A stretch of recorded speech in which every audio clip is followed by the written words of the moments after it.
For all, Chandrabhan Prasad this side. Dalit note power पर आप सभी का एक बार फिर से स्वागत है। आज हम एक अहम मुद्दे पर दो दलित उद्यमियों से डायलॉग करेंगे। बैंकिंग का बेसिक्स क्या है, किस तरह से बैंकिंग भोलेपन के चक्कर में सैकड़ों दलित उद्यमी बैंक लोन की बेदर्द व्यवस्था की भंवर में फंस गए हैं, और किस तरह बैंक लोन के आधार पर बिजनेस करने वाले दलित यूथ जो ऐसा सोच रहे हैं कुछ सीख सकते हैं। दलित समाज में फिनेंशियल लिटरेसी की बहुत ज्यादा जरूरत है। बैंकिंग का बेसिक्स क्या है, आइए दिल्ली बेस्ड दलित बिजनेसमैन मिस्टर एन.के. चंदन से डायलॉग कर लेते हैं। जय भीम, जय भारत। दलित नोट पावर पर आपका स्वागत है। कृपया यह बता पाएंगे आप कि टर्म लोन क्या होता है? जब कोई दलित बिजनेसमैन या कोई भी बिजनेसमैन लोन लेता है बैंक से, लैप यानी लोन अगेंस्ट प्रॉपर्टी क्या है? और तीसरा सवाल, बैंक ओडी या ओवरड्यूज क्या है? कृपया इन तीनों विषयों पर प्रकाश डालें। सर, इंडस्ट्री चलाने के लिए हम देखें तो 3 तरह का लोन हमें अवेलेबल है बैंक के थ्रू। एक होता है टर्म लोन। टर्म लोन में 2 चीज होती हैं, बिल्डिंग होगी और मशीनरी होगी, वो टर्म लोन में आ जाता है। उसके साथ साथ ओडी लिमिट होता है। ओडी लिमिट वो कहलाता है कि जो हमारा जो सीए है जो प्रोजेक्ट रिपोर्ट बनाता है, क्योंकि प्रोजेक्ट रिपोर्ट जो बनती है वो बनती है, अभी ये प्रोविजनली बैलेंस शीट बनती है जब हम लोग काम स्टार्ट करते हैं, क्योंकि काम जितना होता है उसका 20% ही बैंक देती है। प्रोविजनल बैलेंस शीट बनाई जाती है 5 साल के लिए, 4 साल के लिए, तो उसका जो 1 साल का टर्नओवर होता है फर्स्ट ईयर का, उसके ऊपर बैलेंस शीट बनती है और उसके ऊपर 20% बैंक हमें ओडी लिमिट देता है काम करने के लिए। 2 लोन तो ये हो गए। तीसरा लोन होता है कि हम लोग लैब भी ना ले, हम लोग टर्म लोन ना ले, ओडी लिमिट ना ले, तो लैप लेते हैं। लैप उतना ही मिलता है जो हमारी बिल्डिंग और लैंड की वैल्यू बनाता है बैंक, उस वैल्यू का 50 से 60% लैप मिल जाता है, उसे बोलते हैं लोन अगेंस्ट प्रॉपर्टी। तो ये 3 तरह का लोन होता है जो कि इंडस्ट्री चलाने के लिए यूज किया जाता है। यस मेश्राम साहब, जय भीम, जय भारत। जय भीम सर। आपका 200 टन आटे वाली मिल का क्या प्रोग्रेस है? सर अभी उसमें 80% काम पूरा हो चुका है इसमें, और 20% टोटल काम बचा है जो कि अभी सरकार की पॉलिसी की वजह से रुका पड़ा हुआ है। अच्छा, तो चलिए सरकार की पॉलिसी के संबंध में बातें पहले कर लेते हैं। आपने चंदन साहब की बात को सुना होगा। हाँ। तो जो बैंकों से जो दलित इंटरप्रेन्योर जाते हैं या कोई भी जाता है, तो जो टर्म लोन मिलता है उसका मतलब वो मशीनरी के लिए लोन मिलता है, उसमें कैश नहीं मिलता है। Am I right? I am right sir, मगर ऐसा है कि टर्म लोन जो होता है ये एक शॉर्ट पीरियड के लिए होता है, मशीनरी के लिए 3 ईयर, 5 ईयर, 7 ईयर। इसमें एक ये भी है कि बैंकों में एक कंपोजिट भी होता है कि term loan plus working capital for business. जो भी मशीनरीज या जो भी लेना होगा, एक टर्म लोन होता है, एक वर्किंग कैपिटल होता है। तो कभी कभी बैंक कंबाइन भी देती है। जनरली पहले तो प्रैक्टिस में नहीं होता था, अभी हो रहा है। आपको मिला था? गवर्नमेंट से तो नहीं मिला, आईएफसी से, मगर मैंने पंजाब नेशनल बैंक से term loan plus working capital लिया। अच्छा, ओडी लिमिट भी रॉ मटेरियल के लिए शायद है, कैश नहीं मिलता है। ओटी लिमिट तो वो होता है कि वन टाइम सेटलमेंट की बात होती है, वो तो जब अकाउंट एनपीए हो जाता है उसी के बाद वो ओटी होता है, ओवरड्यू जो। ये लैब लोन अगेंस्ट प्रॉपर्टी। हाँ, जब कोई अपन लोन लेने जाते हैं सर, तब क्या हो जाता है, जब आपके पास कोई सिक्योरिटी प्रोवाइड करने के लिए बैंक बोलता है, अगर कोई भी लोन, अगर आप लोन अगेंस्ट प्रॉपर्टी लेते हैं तो उसमें आपका क्राइटेरिया फिक्स नहीं होता है कि आप किस टाइप के लिए लेना चाहते हैं। आप घर रिनोवेशन के लिए लेना चाहते हैं या वो पैसा बिजनेस में लगा लेना चाहते हैं, वो पैसा आप किसी भी एंगल में खर्च कर सकते हो। इसलिए वो लोन अगेंस्ट प्रॉपर्टी, यानी उसमें कुछ कोलेटरल देनी होती है, तो प्रॉपर्टी के अगेंस्ट में लोन जाता है, मगर उसका यूजेस आप कहीं भी कर सकते हो, फिक्स नहीं है यूज का। पर अगर प्रॉपर्टी नहीं है तो इस लोन का कोई मतलब नहीं है। हाँ, प्रॉपर्टी नहीं है तो आपको कोई पैसा नहीं मिलेगा। मान लीजिए आपके पास प्रॉपर्टी है लेकिन उसको आपने टर्म लोन लेते समय बैंक को प्लेस कर दिया, हाँ, तो फिर उसी प्रॉपर्टी को दोबारा यहाँ आप कर सकते हैं प्लेस कोलेटरल? नहीं सर, उसकी एक वैल्यू होती है। अगर समझ लीजिए कि प्रॉपर्टी के कॉस्ट अभी समझ लीजिए कि 1 CR है, तो बैंक उसमें मैक्सिमम आपको लोन देती है 65%, यानी 65 लैक्स लोन। अगर आपका 65 लैक्स का जो 65% का जो रेशो होता है, अगर उसमें अगर आपका गैप बचा है तो बैंक टॉपअप कर देगी उस प्रॉपर्टी के अगेंस्ट, अन्यथा नहीं करेगी। अच्छा, हमने सुना है एक कंपनी कंट्रीब्यूशन का कोई नियम है, उसका क्या मतलब है, समझाएंगे आप? हाँ सर, जो भी एक अपन टर्म लोन लेते हैं, यानी loan for business, term loan जिसमें प्लांट एंड मशीनरीज हो या बिजनेस करने के लिए लोन हो, तो उसमें एक अपना मार्जिन देना होता है जो सेल्फ कंट्रीब्यूशन कहलाता है। उसमें पहले था कि 25% का पहले क्राइटेरिया हुआ हुआ करता था, मगर अभी जो क्राइटेरिया है वो 33%। तो अभी तो पहले ही 20, हाँ सर, पहले ही 35% ज्यादा होता था और अभी फिर से बढ़ा गया है, उसमें बढ़ दिया गया है 7%, तो 33%। 25 से 33% कर दिया है। हाँ, 25 से 33% कर दिया। तो जब अम्बेडकर नामा पर हम लोग डिस्कस कर रहे थे, चंदन साहब साहब थे, आप था, मैं था, और लुधियाना के जो है मलकत चंद थे। तो मलकत हाँ चंद सर। का ये कहना था कि ये जो कंपनी कंट्रीब्यूशन है, बड़ी मेहनत से तो हम फैक्ट्री खड़ी करते हैं, फिर जब बरोबर। टर्म लोन मिलता है मशीनरी के लिए मिलता है, फिर कहीं हम्म। और बैंक से लोन लेने चाहिए तो आपको प्रॉपर्टी का भी अगेंस्ट मिलेगा। पहले प्रॉपर्टी आपने प्लेस कर दिया तो जीरो, आपका बरोबर। प्रॉपर्टी नहीं है तो फिर नहीं मिलेगा। तो ये 35% वो कह रहे थे कि ये कंट्रीब्यूशन, यानी कि जब हमारे बैंक अकाउंट में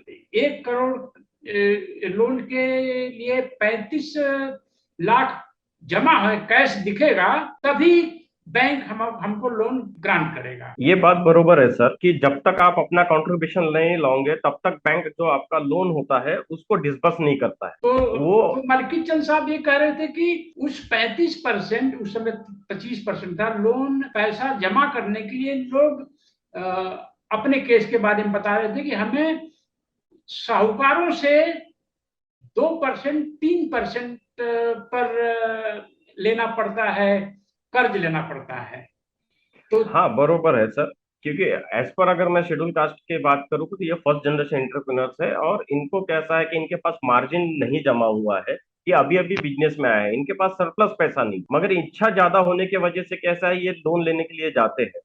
तो समझ लीजिए अगर आज के डेट में अगर मुझे अच्छा बिजनेस करना है तो उसकी बिजनेस की कैप भी बड़ी होनी चाहिए, नहीं तो आप मार्केट में कॉम्पीट नहीं करते। जब हम कैप बढ़ी जाते हैं तो हमारे पास सरप्लस पैसा नहीं होता है।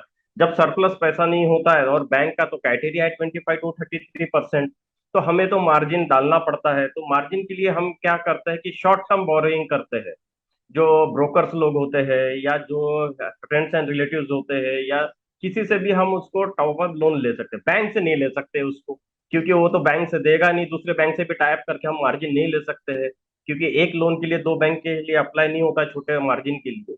तो हमको तो बोरो करना पड़ता है, और बोरो आज के डेट में मार्केट में 2% से लेके 3% पर मंथ का हमें उसका इंटरेस्ट भरना हो। तो दो तो क्या? परसेंट बोले बोले तो 24% हो गया, 3% यस बोले सर, तो 36% हो गया।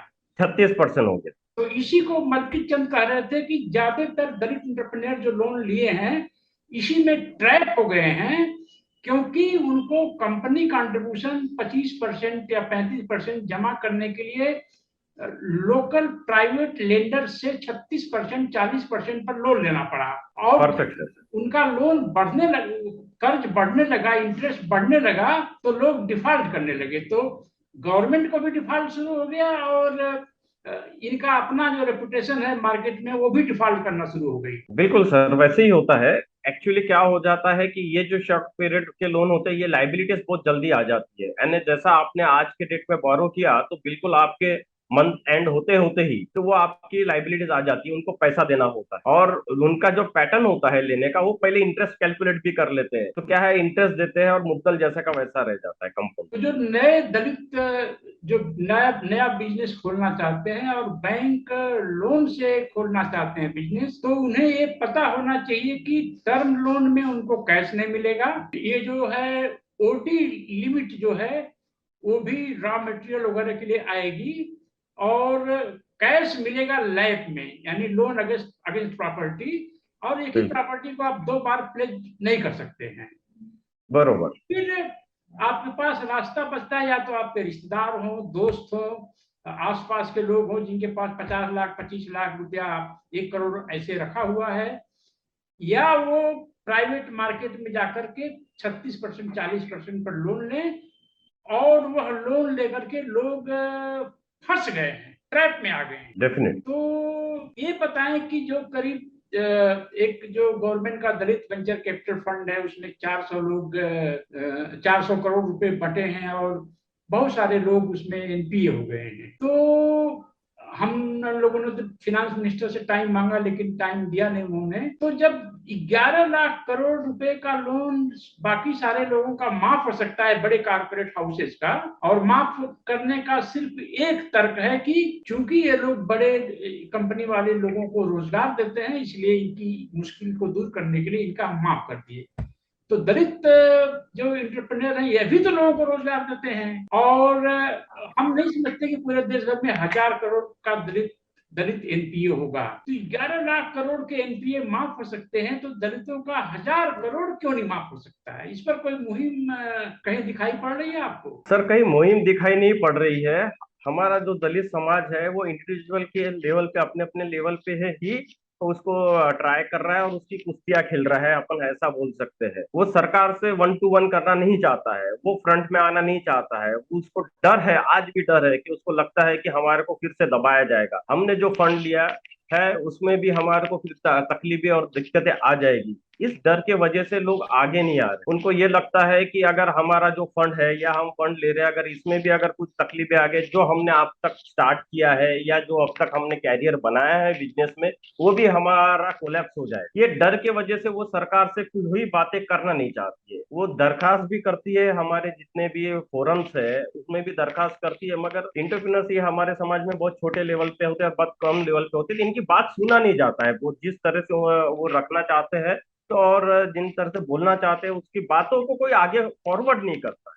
ये सबसे बड़ी अभी तकलीफें आ रही तो क्योंकि आप पेशे से इंजीनियर हैं, आपने सॉफ्टवेयर की नौकरी छोड़ के हैदराबाद से आपने वाटर का बिजनेस किया जिसमें आप सक्सेसफुल रहे। आपने लहसुन को छील कर और पैक करके बेचना शुरू किया, उसमें भी आप सफल रहे। अभी 200 टन पर डे की कैपेसिटी का आप मिल लगा रहे हैं, 80% काम हो चुका है। तो एक काम, कितने रुपयों से ये काम रुका हुआ है?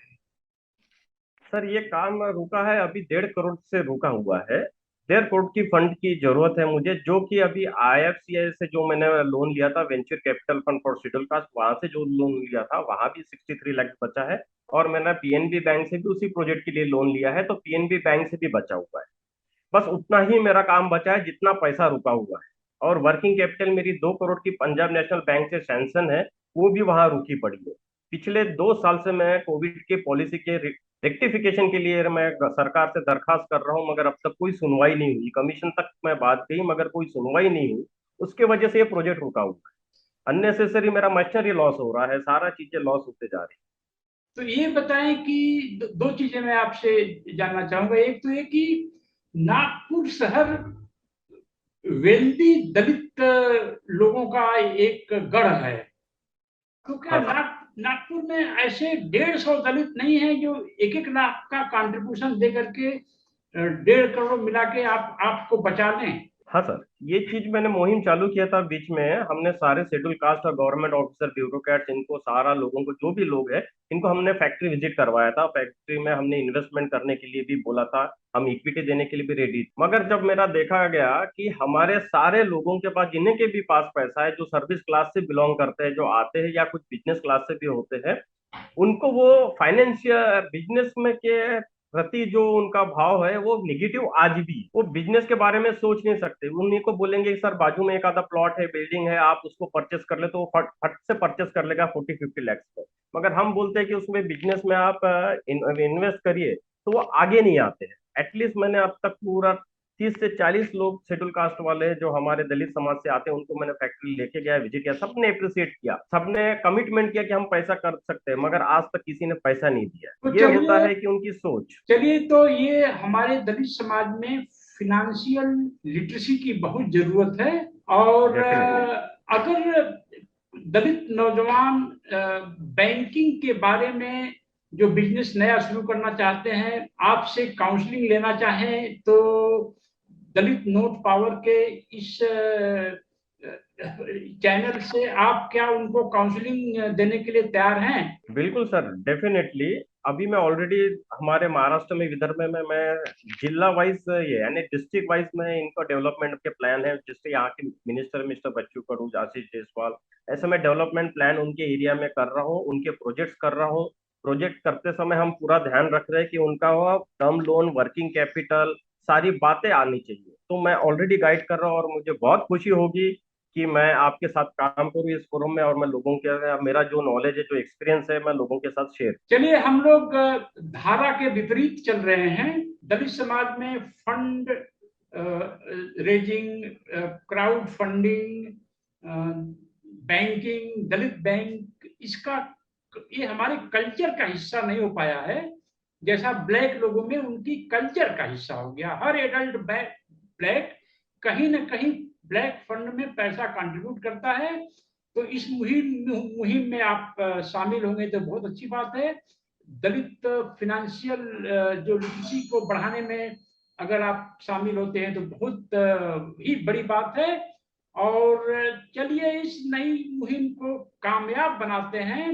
और जो इस प्रोग्राम को सुन रहे हैं वो प्लीज इसको लाइक करें, इसको फॉरवर्ड करें, और ये बताएं कि 2050 तक जब हमारे सर्विसेज 90% उड़ जाएंगी, तो अगर हम आज पैसा बचा के नहीं रखेंगे तो हमारी नेक्स्ट जनरेशन, थर्ड जनरेशन बहुत बुरी स्थिति में चली जाएगी। जय भीम, जय Bharat, thank you so much.